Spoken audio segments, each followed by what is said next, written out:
គិតទៅមុខម្ហូបនេះខានញ៉ាំប្រហែលជាជិតមួយឆ្នាំហើយដែរបងប្អូនចាមុខម្ហូបខ្លះយើងធ្វើញ៉ាំរាល់ថ្ងៃប៉ុន្តែពេលខ្លះវាភ្លេចកប់ក្នុងខួរក្បាលទៅបាត់ឈឹងតែម្ដងដល់ពេលមានអីមើលឃើញអីចឹងទៅបានបញ្ញាក់អារម្មណ៍មកនឹកឃើញធ្វើញ៉ាំអីវិញអញ្ចឹងទៅដោយសារថ្ងៃនេះមានទាមួយក្បាលអញ្ចឹងឲ្យខ្ញីទិញយកមកទុកឆាសាច់ជ្រូកទេតែមានណាឃើញទាឆាសាច់ទាវិញទៅមួយរយៈនេះឃើញគេលក់ខ្ញីខ្ចីបងប្អូនចាមួយរយៈមុនគឺថាមានតែខ្ញីរៀងចាស់ចាស់អញ្ចឹងណាឥឡូវនេះខ្ចីល្អយកមកចិតវាលាងទឹកលាងអីស្អាតមករួចហើយហាន់ជាប្រទេសស្ដើងអញ្ចឹងមកចាំយើងហាន់វាចេញជាសរសៃឆ្មាតូចតូចនេះហើយចំពោះខ្ញុំខ្ញីខ្ញុំអត់ដែរយកទៅជាបាច់អំបិលទេបងប្អូនចាចិតហើយគឺថាយកទៅបំពងឆាបដ ாய் តាំងពីក្មេងរហូតដល់អាយុ30ជាងខ្ញុំអត់ដែរឆាខ្ញីញ៉ាំទេទៅតែមួយរយៈក្រោយនេះប្អូនគេឆាឲ្យញ៉ាំចាញ៉ាំទៅវាដូចរៀងឆ្ងាញ់ចាឆារៀងបែបរៀងប្រៃផ្អែមបងប្អូនហើយមានម្ទេសញិចម្ទេសហិលមកឆ្ងាញ់ណាស់ឆាខ្ញីហ្នឹងវាត្រូវហ្មងហ្នឹងហើយបើថាទិញញ៉ាំកន្លែងគេលក់ក៏រៀងរសជាតិអត់ត្រូវមាត់ដែរឆាខ្ញីខ្ញុំបន្លែគឺមានតែខ្ញីហើយខ្ទឹមបារាំងចាំមានដើមខ្ទឹមដើមអីដើមខ្ទឹមយើងហាន់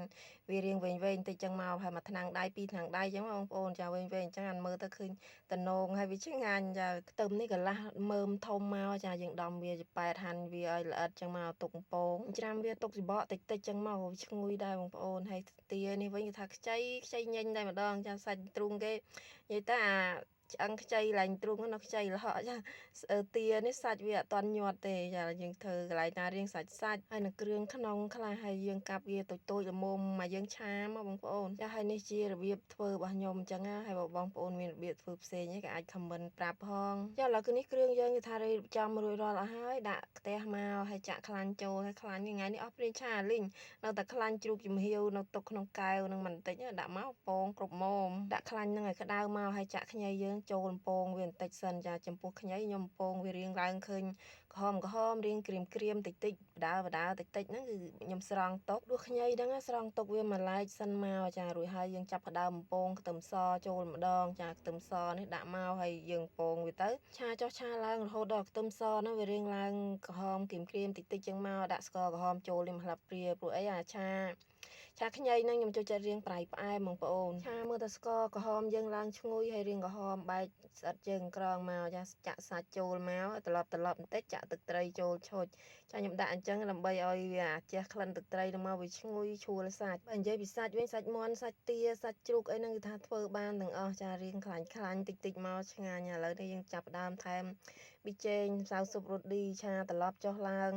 ទៀតមកឲ្យវារៀងសប់បន្តិចមកខ្ញុំចាប់ផ្ដើមដាក់អំបិលនេះចូលបន្តិចទេហើយរួចហើយប្រេងខ្យងចូលមកយើងមកល្មមមកឆាយើងនឹងមកត្រឡប់ចុះត្រឡប់ឡើងចាចឹងឆារហូតដល់សាច់យើងហ្នឹងវាដាច់ទឹកបានល្អបន្តិចមកបានខ្ញុំដាក់ម្ទេសចូលហើយម្ទេសនេះបើមានម្ទេសអាចសាត់ឆ្ងាញ់បងប្អូនចឹងនេះអត់មានសល់តែម្ទេសដៃនាង